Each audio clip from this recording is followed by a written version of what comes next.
Hello everyone. Welcome to English Channel File, where you improve your English through inspiring and emotional stories.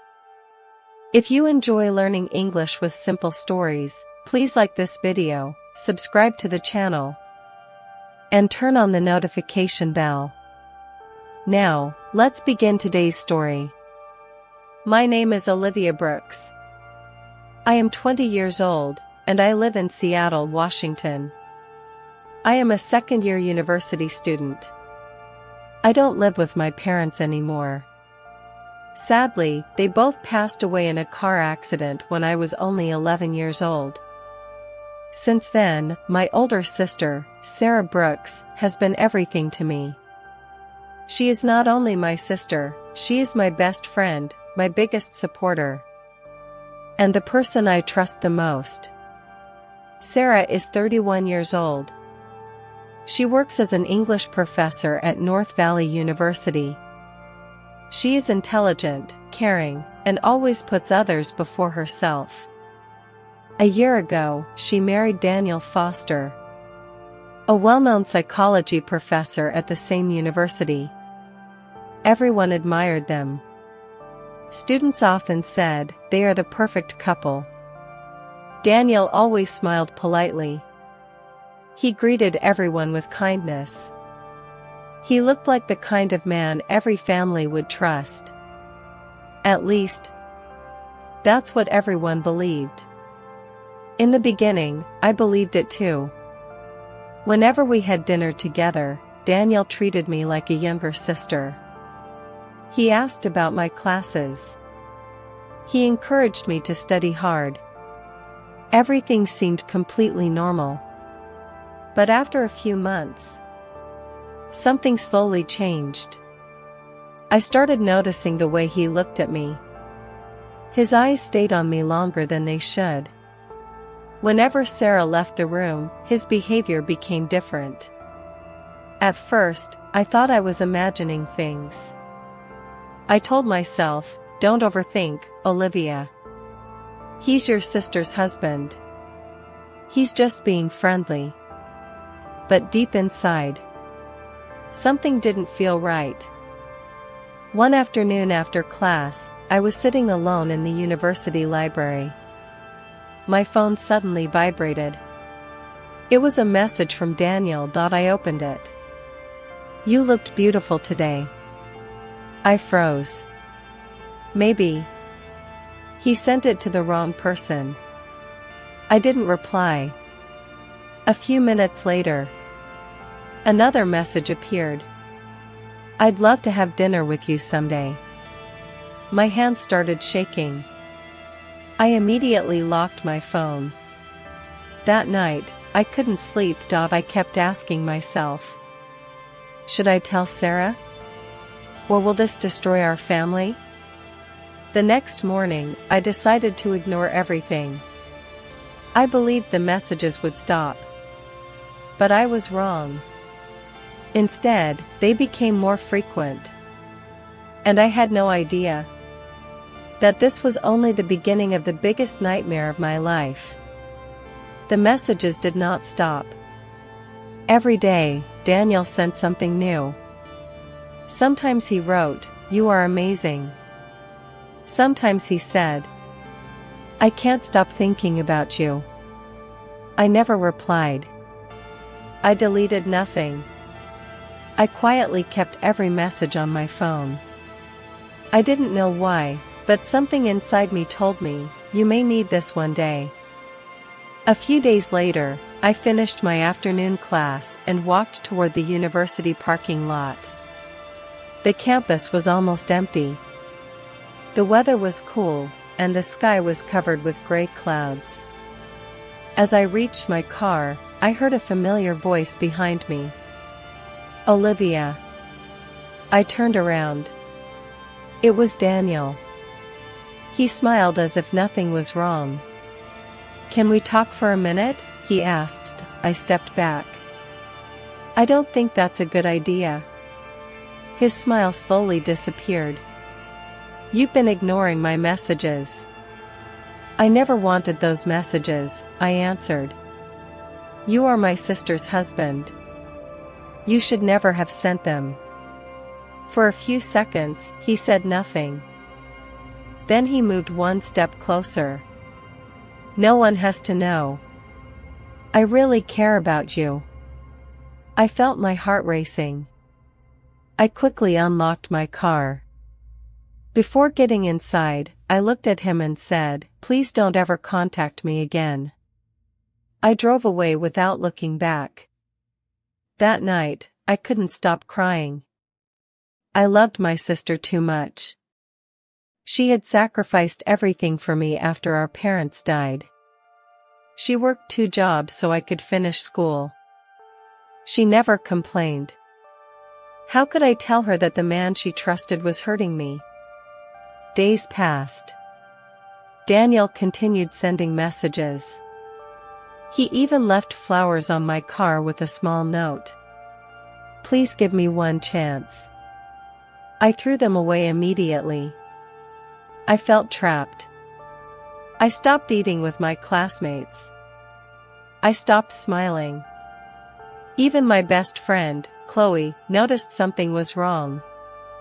"Olivia," she asked softly, "are you okay?" I forced a small smile. "I'm just tired."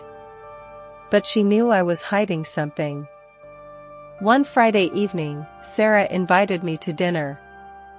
She looked happier than I had seen her in months. While setting the table, she smiled and said, "I have wonderful news. Daniel and I are planning to start a family. I hope that soon we'll have a baby." My heart suddenly became heavy. I looked at her happy face. She was smiling with hope. I wanted to tell her everything. The words reached my lips, but they never came out. I couldn't destroy her happiness, so I stayed silent. Later that night, I returned to my apartment. I locked the door. I made a cup of tea. I picked up a book, hoping it would calm my mind. Then, someone knocked on the door. Knock. I looked through the peephole. My heart almost stopped. It was Daniel. Alone. Standing outside my apartment. "You belong with me." Fear rushed through my body. I pushed the door as hard as I could. "Leave now," I shouted. "If you don't leave, I'll call the police." For the first time, his confident smile disappeared. He slowly stepped back. Without saying another word, he turned around and walked away. I quickly locked the door. My hands were shaking. Tears rolled down my face. This time, I knew I could not stay silent anymore. Tomorrow, I would tell Sarah everything, no matter what happened next. The next morning, I took a deep breath and drove to Sarah's house. My heart was beating so fast that I could hear it. Sarah opened the door with a warm smile. "Olivia, come in." I sat down on the living room sofa. My hands were shaking. "Sarah," I said quietly, "I need to tell you something important." She looked at me with concern. "What happened?" Tears filled my eyes. "It's about Daniel." Her smile slowly disappeared. I told her everything. I told her about the messages. I told her about the flowers. I told her how he came to my apartment the night before. When I finished speaking, the room became completely silent. Sarah looked at me for a long moment. Then she slowly stood up. "No," she whispered. "I don't believe this. Daniel would never do something like that." I quickly unlocked my phone. "I have proof." I showed her every message, every photo, every screenshot, every missed call. Sarah looked at the screen. Her hands began to shake. Tears rolled down her face. She sat down without saying a word. I was so blind. I trusted him. She covered her face and started crying. Then she looked at me. I'm so sorry, Olivia. I should have listened to you. I should have protected you. I hugged my sister tightly. I never wanted to hurt you. I only wanted you to know the truth. That same afternoon, Sarah contacted the university administration. She submitted all the screenshots and messages. The university immediately opened an investigation. Several days later, they reviewed the evidence. They also found that another former student had reported similar behavior. The truth was finally impossible to ignore.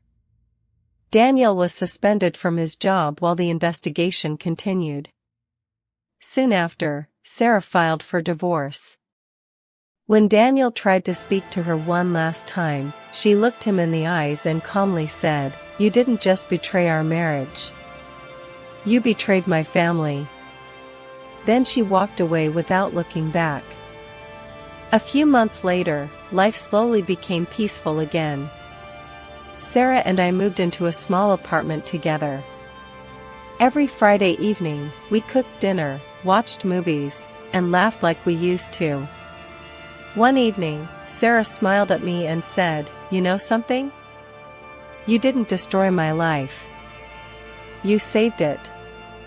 I smiled through my tears. Sometimes telling the truth is painful. Sometimes people don't believe you at first. But the truth has a quiet strength.